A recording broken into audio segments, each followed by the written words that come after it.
Welcome in. It's time for another edition of ACC Baseball Etc. As always, presented by our friends at Pitch Logic, the system used by players, coaches, scouts, and instructors at all levels of play, from youth leagues to the big leagues. The easy-to-use and affordable technology makes the platform accessible to every player at every level. All the metrics, all the features that are used at the highest level.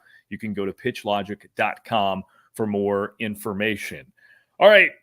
Aaron Fitt is with me. I'm Daron Vaught. Week 1 is in the books. This, Aaron, is the most overreaction-inducing time of the college baseball season, I think. Yes. You can always get a mixed bag with these results in the opening week of the season. So I figure we'll just get together and we'll overreact a little bit about what we saw out of the ACC teams in their season debuts. All right. First and foremost, how are you? It's madness right now for all of us, right? So like we're gearing up the schedule. I know you're going to be in Texas. That's fun. Things are good, Daron. It's great to have baseball back. I forgot how much I missed it until it always happens where it's like, it's just this grind to get through the season preview to opening day, and then it's here and it's like, oh man, like this is awesome. This is the fun part. So yeah, it's a little bit madness, and it was madness for you in particular with the double dip with basketball, but it's fun. Yeah, things are good. No, likewise. It's all good here. I love the crossover, but I love the over of crossover when I can just get into baseball. That'll be in a few weeks. All right, let's begin with some overreactions. I think maybe the largest one could be, and we're not saying that these things won't ultimately pan out, right? Like I think the Duke Blue Devils flexed big offensive numbers.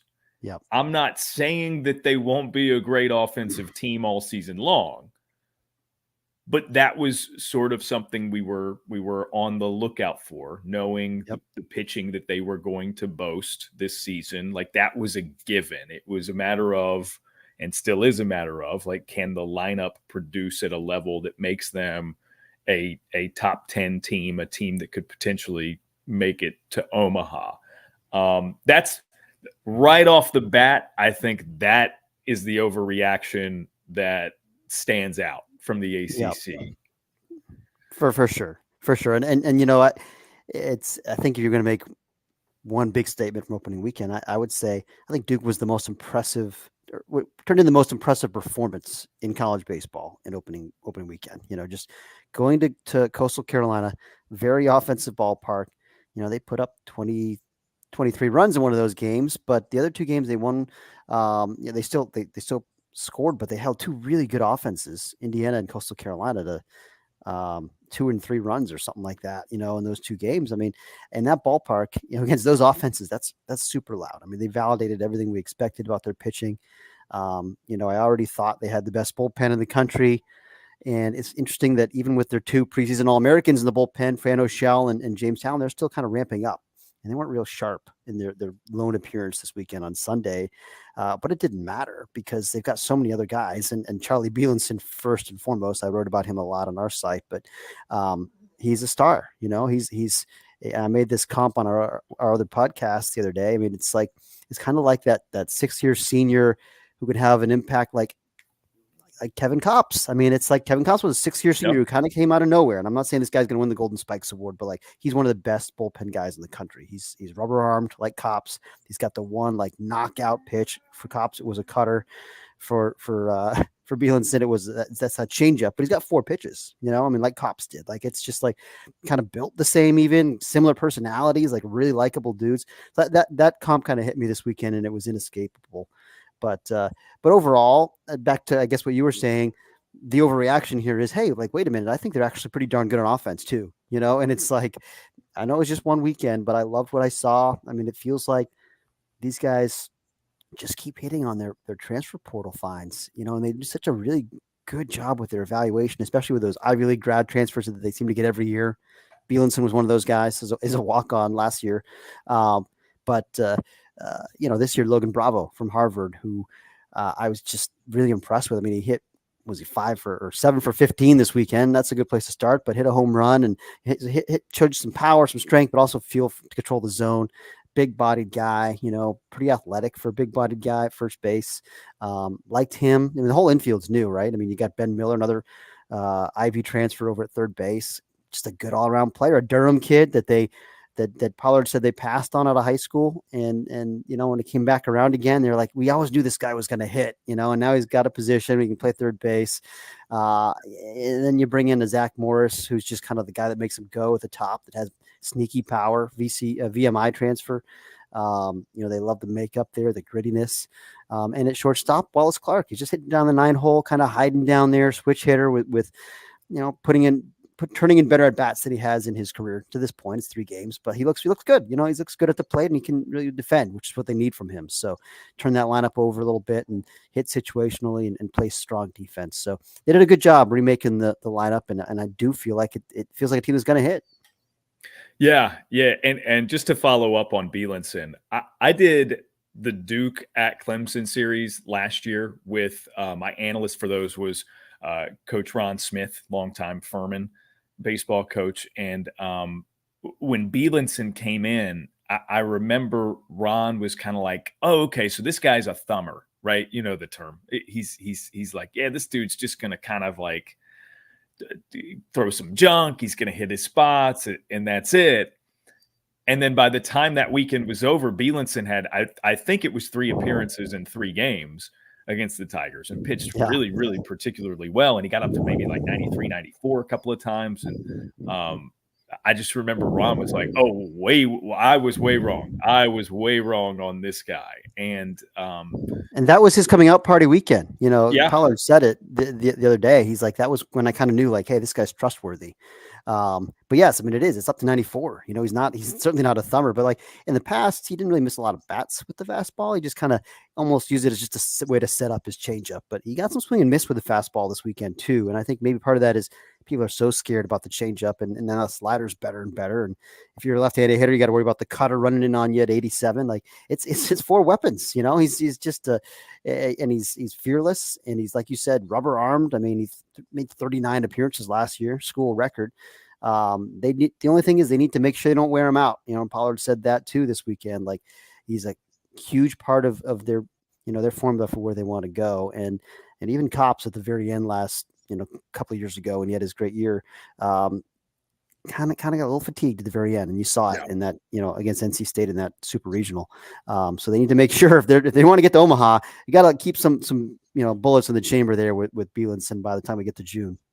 Yeah, it's just funny, man. Like with the breakouts rather that O'Shell and Talon had last year, Bielenson was like maybe the most overlooked pitcher, definitely on that staff, maybe in the ACC overall, because like you said, he set a school record for appearances, and he's back for another year, so he's going to be oft used again. He's going to be productive and is better in the ways that you described.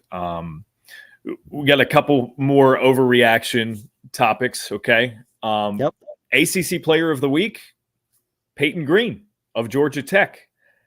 I feel like there's a little bit of deja vu going on with Green. Fitt, like, do you remember last season when he was at NC State, his scorching hot start? At the plate, he was 12 of his first 24, so an even 500 batting average with 12 runs driven in. He had that grand slam. I'm blanking on who it was against, but he also had, I think, a 3 home run game in that stretch. That's right. As well. So it's like, okay, early indications last year were, Peyton Green's going to be in the mix for Player of the Year, and then we get to the end of the season, and he regressed to a mean of sorts, or cooled off, and was I don't think even an All ACC selection by the end of the season at second base. So he's got his new home here at Georgia Tech, gets off to a scorching hot start for their season against Radford in a series where, like, he mashed a little bit. What would your overreaction be about Peyton Green? He's Player of the Year already, right? Exactly. Lock it up. Look, I mean, he's super talented, and he was a high profile recruit right alongside Jacob Cozart. They were 1A and 1B in some order in that recruiting class for NC State. And just the first 2 years, just ups and downs. Didn't really stick at shortstop, as you mentioned. I mean, either year he came in right away as a freshman, I think, as their starting shortstop, and wound up moving around, third base and played some second base, I think. And it's just now they need him to be their everyday shortstop, and he's got the tools to do it. It's just, I think it's all just upstairs. He's just got to make sure the game doesn't speed up on him and stays within himself. And I think the same's true at the plate, because the strikeout rate was kind of elevated the first 2 seasons. And I thought it certainly is encouraging that he started off his year this year with 5 walks and 2 strikeouts, only 3 games, but it looks like, the approach is continuing to mature. He's got bat speed, as we know. He's got power. He's got athleticism. I mean, he checks all the boxes, and people go to Georgia Tech and they put up big offensive numbers. That's just what happens. And so I would expect he's going to have a pretty big year. I really believe that. And yes, he kind of needs to prove that maybe he's more than a bad pitching bully, because you mentioned the hot start last year and the hot start this year. We need to see him do it in ACC play. And if you look at the conference numbers, last year it was a 234 average and a 670 OPS in ACC play. That's a pretty significant, drop off from what he did overall. And so, that's kind of the lingering thing. But I do believe in the talent. I really do. I think he's a guy that's going to have a big year, and Georgia Tech is going to hit like they always do, and he's going to be right in the middle of it. Anything else that stands out to you as something that we can overreact to from the ACC weekend? Just sort of off the top of my head, we've got Elliott Avent, 1,000th career victory. I don't know that anything we could drum up would be an overreaction to that, right? It's just, it's a symbol in what has been a fantastic career. No overreaction there. Yeah, to do that all at one school is an incredible accomplishment, really. And he also had a bunch of wins at New Mexico State, but he's been there. He's been in state a long time now. 25 years, something like that. I mean, it's been 25 plus. I think last year, if I'm not mistaken, we came up. We did this in a conversation with Elliott, as you can imagine how that would go. I was just like, "How long you been there?" He's like, "I don't care," right? And so then I'm trying to do the math, and it was like, I think last year was 26. So maybe this is your 27. That's without me looking where I could obviously look to find that number, but it's, a quarter century plus in Raleigh. It's a testament to how consistent they are. They're almost always a regional team. They've won their share of regionals. They've been in Omaha a couple times. He really wants to get there again before it's over, and then this team's got a shot to make some noise. I mean, if you're looking for an overreaction, I really liked what I saw from Sam Highfill. I know he walked some guys opening weekend, but the fact that they've got him back in the Friday starter role, I don't think a year ago we would have expected that. He was such a dude on that 2021 Omaha team, and then just hadn't been healthy the last 2 years. He hadn't been himself. The stuff has been down. He was much better in the fall when I saw him, better than I had seen him since 2021, and it seemed like a confidence piece was coming back, and now you got him as your number one guy. No more Matt Willison's out for the year, which was a big loss, but you still got that veteran guy, the Omaha experience there, big game player, and he turned in 5 strong innings for him in the season opener. I thought that was encouraging. And then we obviously are really high on Dom Fritton as a preseason All-American for us. I think he's second team preseason All-American. Didn't have a great outing to start the year, but whatever, he'll be fine. And I was curious what they were going to do after that, in the rotation. And they have so many exciting freshman arms to choose from, and they go with the lefty Ryan Marone. Out of all those freshmen, I couldn't decide in the fall which one I liked the most, but I liked a lot of them. But he was one of them, and for me, it just looked like a classic starter profile, just really clean, athletic, repeatable delivery. I think I saw him up to 93 maybe, with feel for 3 good pitches. Change up, breaking ball. It's all there. It seemed like a guy that you throw in there and pretty early on in his career as a starter, and he's polished enough to handle it. But I didn't necessarily expect it to happen in week 1, and so that was an encouraging sign. So again, NC State, like Georgia Tech, they hit. They're going to hit. They always do. And they hit their share this weekend. But the pitching is always the key. It feels like with NC State, I felt like they had more depth on the mound, more talent on the mound than they've had in a long time heading into this year. Even after losing Willison, it's just a matter of finding the right combinations. And I kind of like the combination that it looks like they're settling on here. Yeah, and Willitson has always, as long as he's been there, kind of been their workhorse. I tell the story often of the series that I called. It was NC State at North Carolina. This has been a few years now. I guess the 2021 season. Believe it or not, like half the pitching staff is still there at NC State, Highfield included, right? Like Logan Whitaker still there, yeah. And so in that series, there was a game that was suspended late and resumed the following day. Willitson was supposed to be I think what it was is they pushed a Sunday game to a Monday, including the completion of what would have been the Sunday game because of rain. So there's like an inning and a half left of maybe 2 innings, 2 full innings left. I could have gone back and looked at this knowing that I was going to reference it, but that's okay. We'll just spitball. If you're curious, you can look it up yourself. I think it was 2 innings remaining in the game from Sunday, and they were going to play on Monday a full 9. Well, Willitson was slated to be their starter on that Monday. He finishes the game and throws 2 innings to complete the game, and then starts the very next game after like a half-hour break and throws 7 more innings and sets up, what I think ultimately was an NC State win in the series finale there. So like, you talk about Bielenson being a rubber arm. Willitson has just been a workhorse for them over several years. So I like, obviously hate to see that he's missing the season, but for their sake, it's great to have just this drove of freshmen that, for better or worse, like they're going to get opportunities. And that's intriguing given the level of talent that those guys have.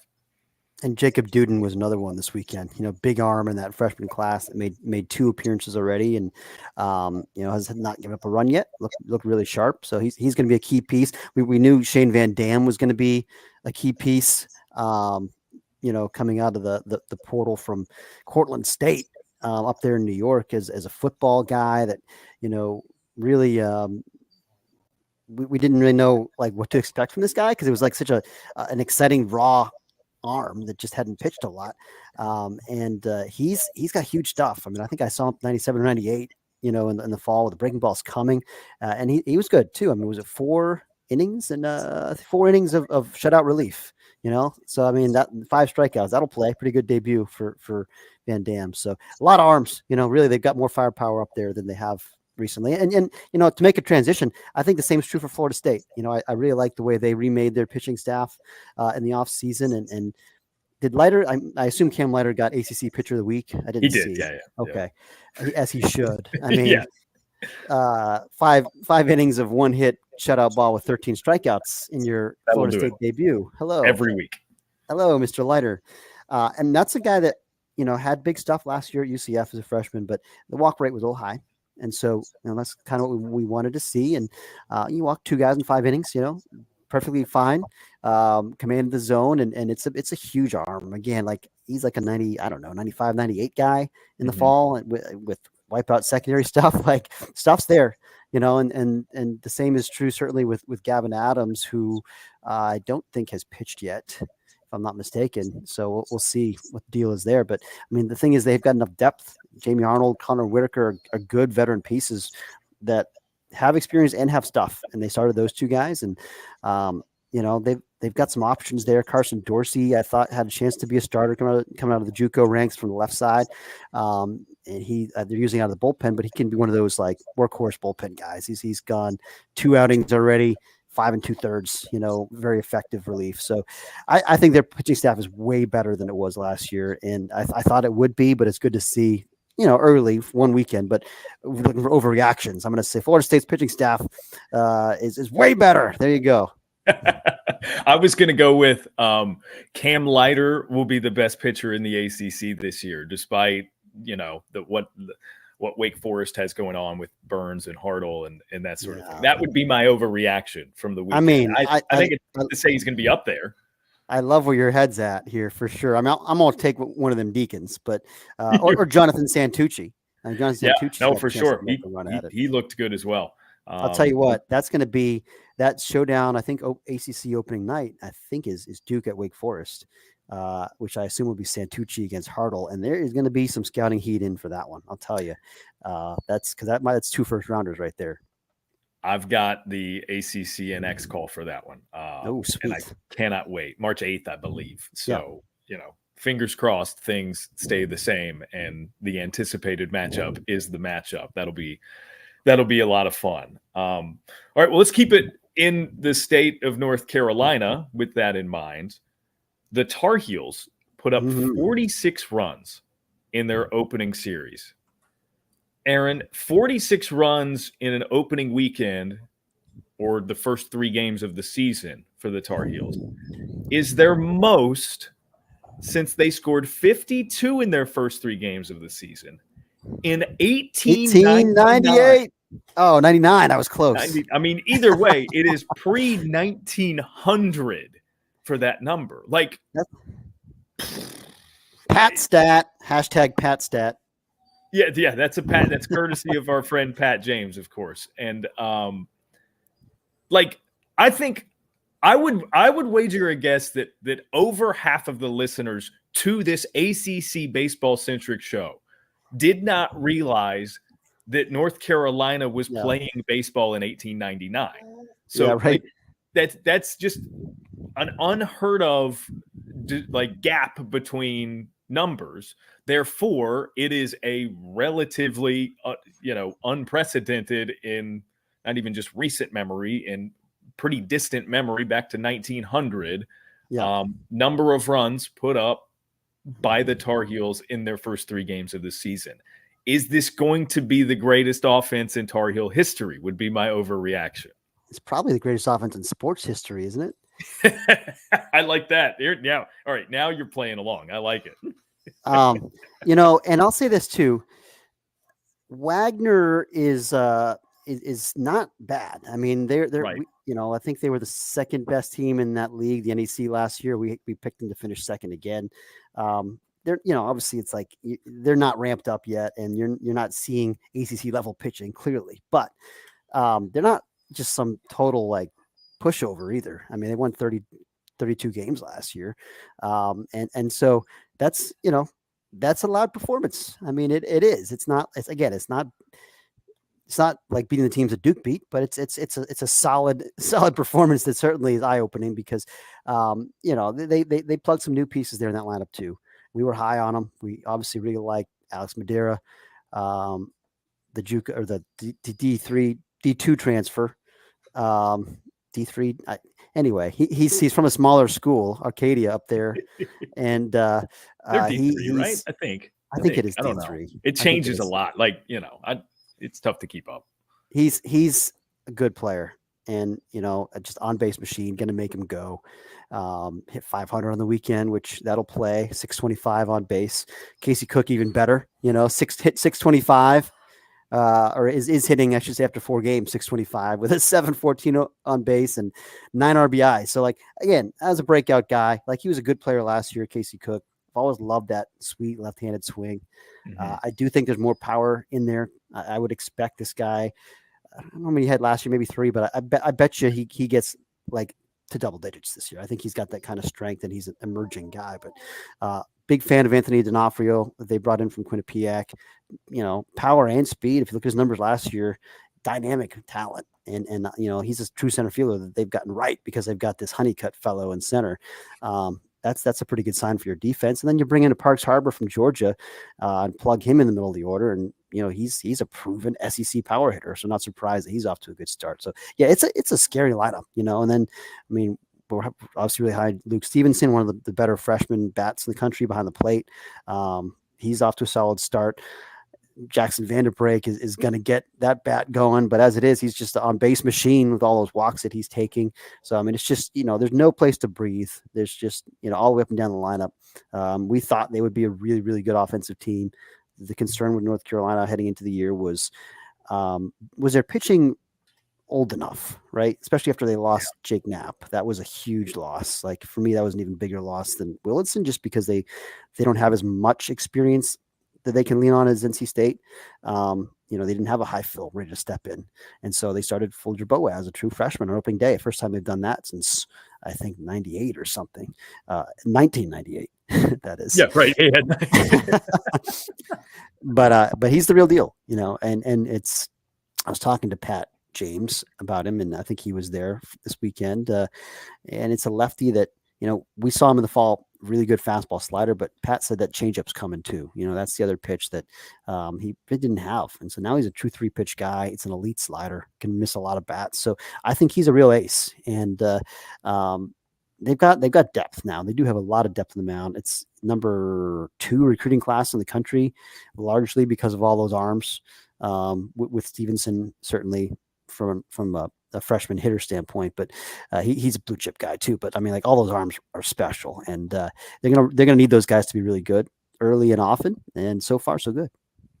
When you were discussing the offense, it's hilarious that you can sort of encapsulate their lineup and talk about it sufficiently without even mentioning Alberto Osuna. Who was, as the DH down in the 7 hole, a 20 home run guy a couple of years ago. Like, that is absurd. You talk about there's no let up, like that's the picture of it. And they've got experienced guys who they can call upon coming off the bench, who have been starters for them in the past, few seasons as well.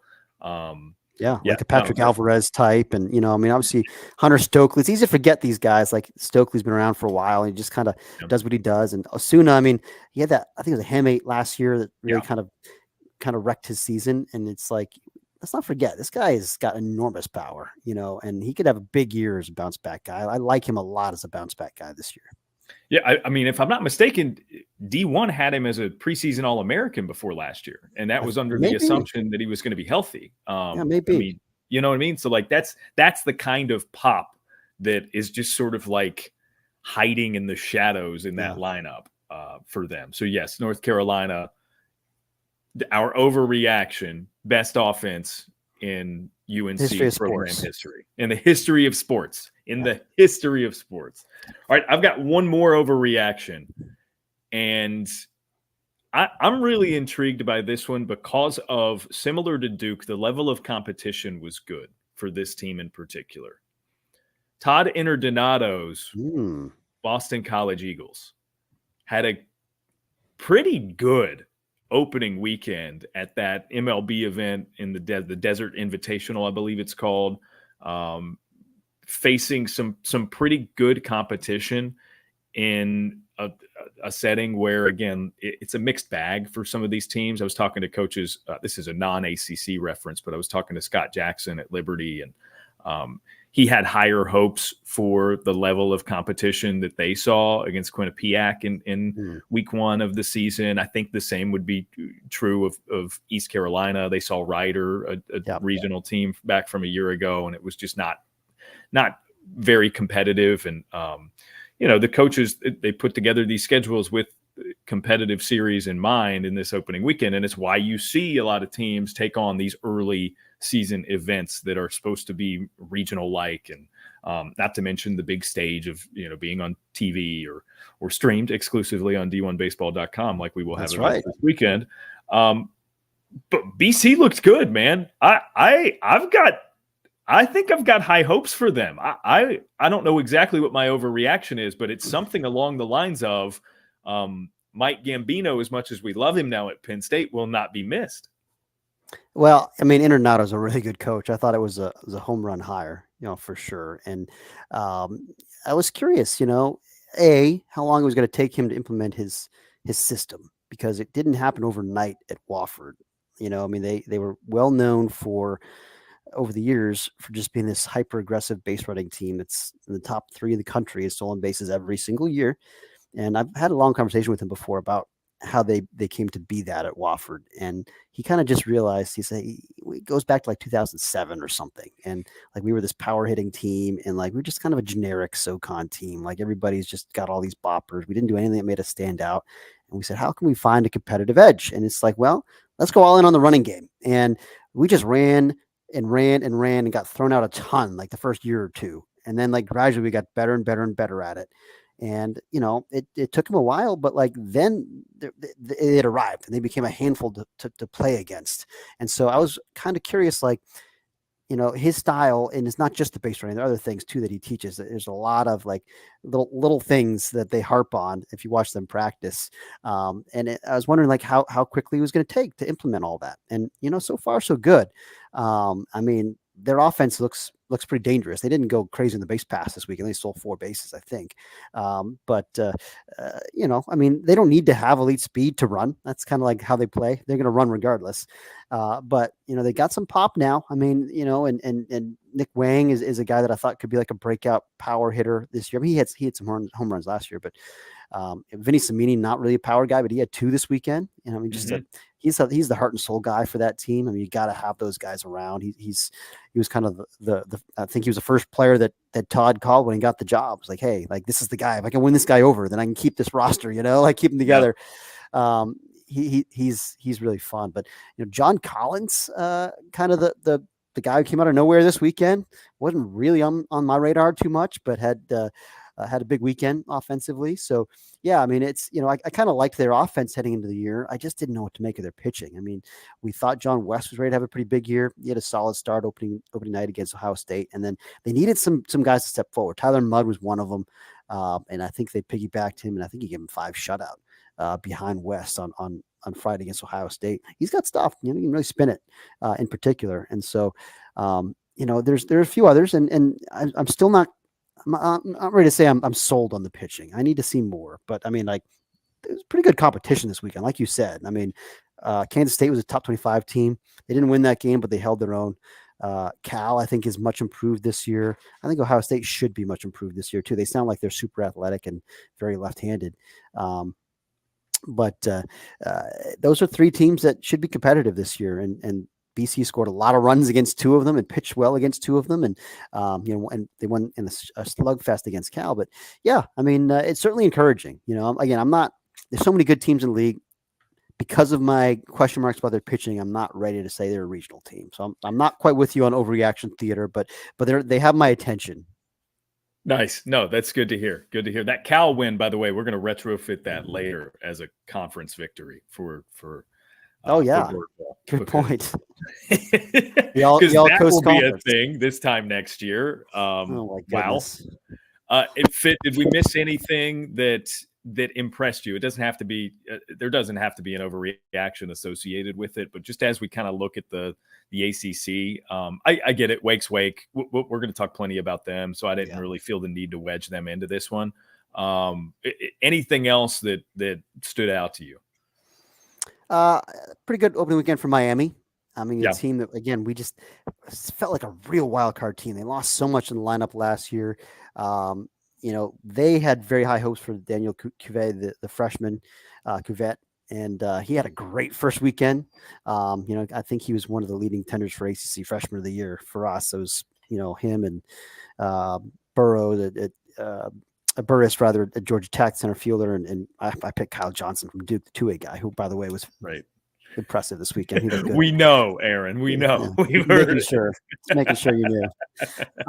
But he had a great weekend for Miami, and they really were counting on this JUCO transfer Herrick Hernandez, who can just super advanced feel for pitching. He's that guy. But 6 innings, shutout, 10 strikeouts, that'll play.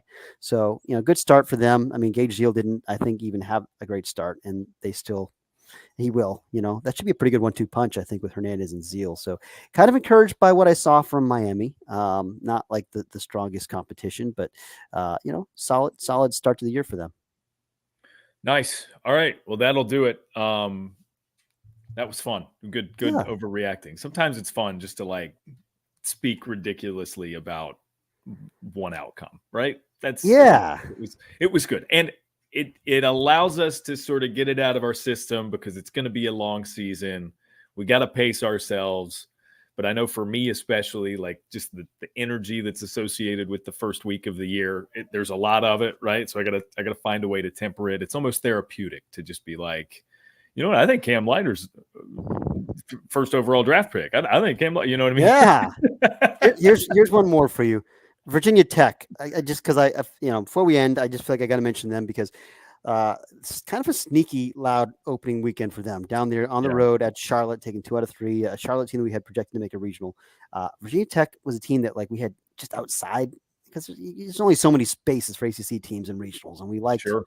I mean, we like 10, 12 teams that we think are going to be competitive, but they're down there outside our projections in the preseason. But, John Sheff said in the fall, it kind of reminded him of that team that they had a few years ago that hosted a regional, because it's like neither one of those teams had any experience when in the starting rotation. That was the question mark, but they both had really strong position player groups.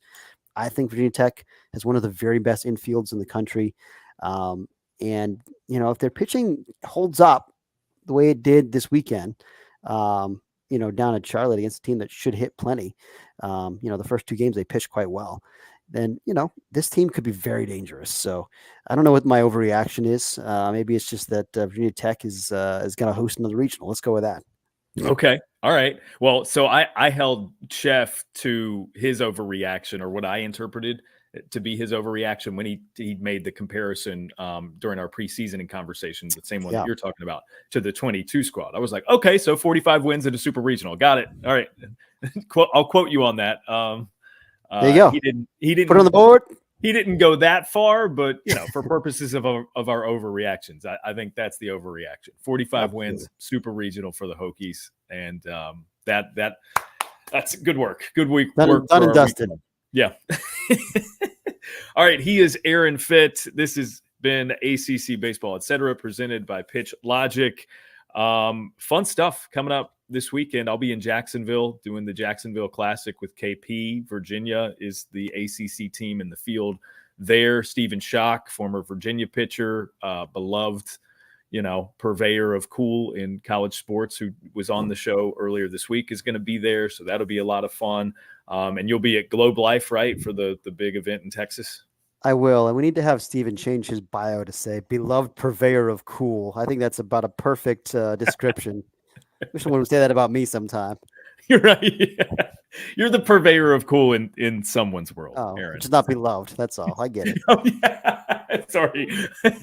You are the beloved purveyor of cool in someone's world. I promise. You are. All right. You guys know the drill. Subscribe, rate, review, tell your friends, all that fun stuff that allows us to keep doing this ridiculous stuff and doing it often, as in, a couple times a week. So thanks for listening. We'll catch you next time. Have a great weekend.